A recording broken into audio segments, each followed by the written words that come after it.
উন্নয়নের এই ধারা অব্যাহত রাখতে জননেত্রী শেখ হাসিনার সরকার সমৃদ্ধ অর্থনীতির শত্রু হিসাবে খেলাপি ঋণের পরিমাণ কমিয়ে আনতে চায়। ঋণ খেলাপি মামলা দ্রুত নিষ্পত্তি করতে এডিআর পদ্ধতিকে আরও কার্যকরভাবে অনুসরণ করতে হবে।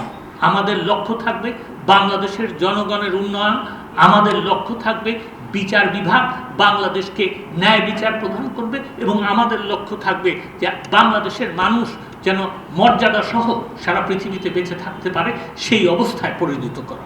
বিজ্ঞ বিচারকবৃন্দ, আপনারা জুডিশিয়াল সার্ভিসের মিড লেভেলের কর্মকর্তা, খেলাপি ঋণ মামলা, ল্যান্ড সার্ভে মামলা সহ বিভিন্ন প্রকারের মামলার বিচার কাজ পরিচালনা করতে হয় আপনাদের।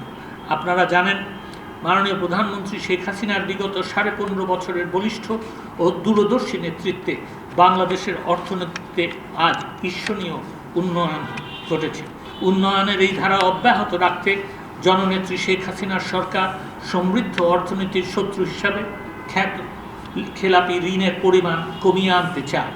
এ কথা বলার অপেক্ষা রাখে না যে খেলাপি ঋণ কমানোর অন্যতম উপায় হচ্ছে অর্থ ঋণ আদালতের মামলা দ্রুত নিষ্পত্তির ব্যবস্থা করা।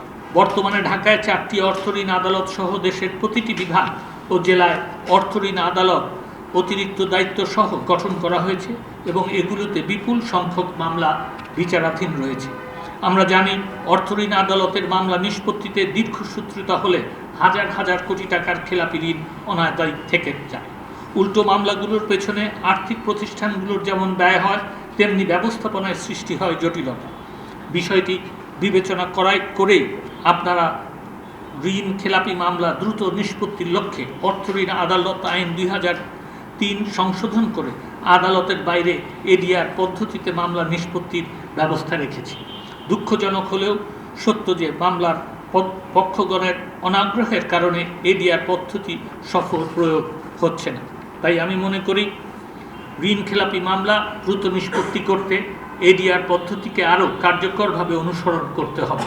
এর পাশাপাশি শুনানি পর্যায়ে বিবাদের অযৌক্তিক কালক্ষেপণ রোধ করতে হবে। অর্থ ঋণ আদালত আইনের 46 উপধারা 5 এর মতে ডিসিপ্লিনারি অ্যাকশন নেওয়ার বিষয়ে আদালত, চিফ এক্সিকিউটিভ অফিসার, আর্থিক প্রতিষ্ঠান, ব্যাংকার ও বাংলাদেশ ব্যাংকের মধ্যে সুষ্ঠু ও নিয়মিত সমন্বয় সাধন করা দরকার এবং বাদীপক্ষ ডিক্রিদার পক্ষের সময় মতো প্রয়োজনীয় পদক্ষেপ গ্রহণ করা দরকার। এছাড়া ব্যাংক বা অন্যান্য আর্থিক প্রতিষ্ঠানের লোন স্যাংশনের বিষয়ে অ্যাকাউন্টেবিলিটি নিশ্চিত করা ও লোন আদায়ে বাদীপক্ষের রেসপন্সিবিলিটি এনশিওর করা প্রয়োজন। সারা দেশে কোনো আদালত কতটি ঋণ খেলাপি মামলা রয়েছে, কেন তা নিষ্পত্তি হচ্ছে না এবং কী উদ্যোগ নিলে দ্রুত নিষ্পত্তি হবে সে বিষয়ে তথ্য ও মতামত সংগ্রহ করে প্রয়োজনীয় পদক্ষেপ নিলে নিশ্চয়ই এ মামলার নিষ্পত্তির হার বাড়বে। বর্তমানে কেবল ল্যান্ড সার্ভে ট্রাইব্যুনালগুলিতে আরএস বা বিএস খতিয়ানের ভুল সংশোধনের জন্য কয়েক লক্ষ মামলা বিচারাধীন রয়েছে। এসব মামলা দ্রুত নিষ্পত্তির লক্ষ্যে আমরা গত বছর সংশ্লিষ্ট আইন সংশোধন করে বিচার প্রক্রিয়া সহজতর করে দিয়েছি। 54টি জেলায় ল্যান্ড সার্ভে ট্রাইব্যুনাল করে দিয়েছি। এর আগে শুধু যুগ্ম জেলা জজগণ ল্যান্ড সার্ভে ট্রাইব্যুনালের মামলার বিচার কাজ করতে পারতেন। আইন সংশোধন করে সেটি আমরা শিথিল করে দিয়েছি। 5 দিনের এই প্রশিক্ষণ কোর্সটিকে আপনারা গুরুত্ব সহকারে নেবেন এবং নিজ নিজ কর্মস্থলে ফিরে গিয়ে প্রশিক্ষণলব্ধ জ্ঞানের আলোকে আইনানুগভাবে বিচার কার্য পরিচালনা করবেন। সেই সঙ্গে সকল বিচার প্রার্থীকে দ্রুত ও হয়রানিমুক্তভাবে মানসম্পন্ন ন্যায় বিচার প্রদান করবে।